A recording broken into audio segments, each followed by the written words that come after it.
12 సంవత్సరాల్లో ఒక్క తెలంగాణ నాయకుడిని ప్రభుత్వం ఏర్పాటు చేసినప్పటి నుంచి ఈ రోజు దాకా ఒక మాటంలా. ఇంకా మా వాళ్ళు తిడతా ఉండేవాళ్ళు, నువ్వు మెత్తబడిపోయి ఏం మాట్లాడలేదని. అడగండి ఒకసారి, అందరిని పేరు పేరున ఒక్కొక్కరిని అడగండి. నీకు పౌరుషం చచ్చిపోయిందా? పౌరుషం చావలా, తెలంగాణ మీద ప్రేమ చావలా. అది తప్పుగా అర్థం చేసుకుంటారు. మీరు అర్థం చేసుకుని నేనేం మాట్లాడిన ప్రస్తుతానికి అని చెప్తా. ప్రజలు కోరుకున్నప్పుడు నేను మాట్లాడతా.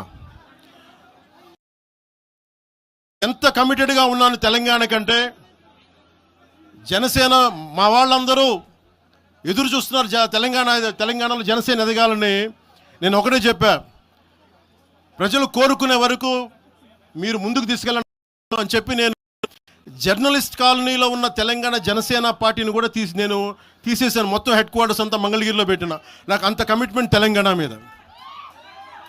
ఎందుకంటే నాకు రెచ్చగొట్టడం ఇష్టం లేదు. తగ్గి మాట్లాడా. మీరు ఎన్ని హింసించినా, మీరు ఎన్ని మాటలు మాట్లాడినా, ఆంధ్ర కొడకని తిట్టినా, అరే నా గుండెల్లో తెలంగాణ ఉంది, మీరు ఎన్ని తిట్టినా నేనేం పట్టించుకోను. వైసీపీ నాయకులు, క్రిమినల్ గ్యాంగ్స్ చాలాసార్లు నాకు బెదిరింపులు ఇచ్చినాయి. దానికి మించిన బెదిరింపులు నిజంగా నాకు తెలంగాణ నాయకులు. వైసీపీ గుండాలు ఇచ్చిన బెదిరింపుల కంటే కూడా, చంపేస్తామని బెదిరింపుల కంటే కూడా నాకు తెలంగాణ ఎప్పుడు ఇవ్వాల. అసలు ఈ గొడవ అంతా ఎందుకు స్టార్ట్ అయింది? ఈ గొడవ అంతా ఎక్కడ స్టార్ట్ అయింది? ఒక ఎనలిస్ట్, ఒక విశ్లేషించే వ్యక్తి, ఆయనంటే నాకు గౌరవం, ఆయన మీద నాకు గౌరవం ఉంది. ఆయన తీసుకుపోయి ఓ మీడియాలో మాట్లాడతా అమిత్ షా గారి గురించి మాట్లాడారు. అమిత్ షా గారు నేను మాట్లాడుకున్నామంటే ఆయన విన్నారంటే, ఆయన కూర్చొని తప్పుడు మాటలు మాట్లాడుతూ దాన్ని ఖండించే. నా మీద మనకు మాట అంటే మన జన సైనికులు ప్రతి చోట ఏదో కూర్చొని ఒక కేసులు పెట్టారు కూడా నాకు తెలియదు. తెలిసిన వెంటనే చెప్పాను, అవన్నీ వదిలేనని చెప్పాను నేను. అవన్నీ మళ్ళీ ప్రెస్ క్లబ్లో పోయి మీరు తిడుతూ ఉంటే, ప్రాంతీయ విద్వేషాలు రెచ్చగొడితే దాంట్లో కూర్చోబెట్టి ఎంతకాలం చేస్తారు?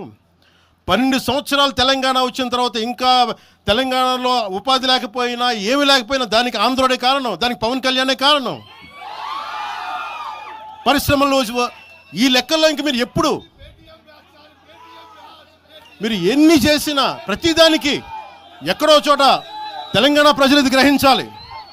ఉద్యోగాలు రాకపోయినా, ఉపాధాలు రాకపోయినా ప్రతిదానికి ఆంధ్రోడు కారణం అంటే, ఆంధ్ర ప్రజలు నిజంగా ఎందుకు వస్తారు ఇక్కడికి? తెలుగు చిత్ర పరిశ్రమ ఎందుకు వచ్చింది?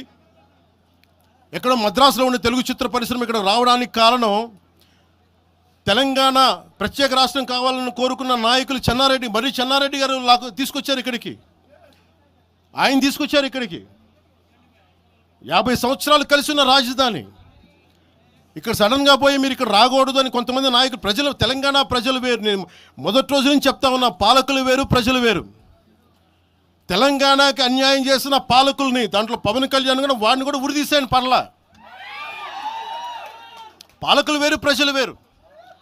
మీరు పాలకులను తిట్టుకున్న ప్రజలను తిడితే, విద్వేషాలు రెచ్చగొడితే ఈ దేశం ఎటుపోద్ది? సూరత్లో తెలుగు ప్రజలు ఉన్నారు. రేపొచ్చిన గుజరాతీ మనుషులందరూ గుజరాతీస్ అందరూ కూర్చొని తెలుగు వాళ్ళు ఇక్కడ ఉండకూడదంటే కుదురుద్ది అక్కడ? నాందేడ్లో ఉన్న తెలుగు వాళ్ళు, షోలాపూర్లో ఉన్న మన తెలంగాణ తెలుగు వాళ్ళు అందరూ కూర్చోబెట్టి మా మహారాష్ట్రీయులు తిరగబెడితే ఏమవుద్ది? దేశం నిలబడద్దా? దేశం ఒకటిగా ఉంటుందా? ఎంతకాలం తిడతారు? ఎంతకాలం? నేను అమిత్ షా గారిని అన్నారని చెప్పి నేను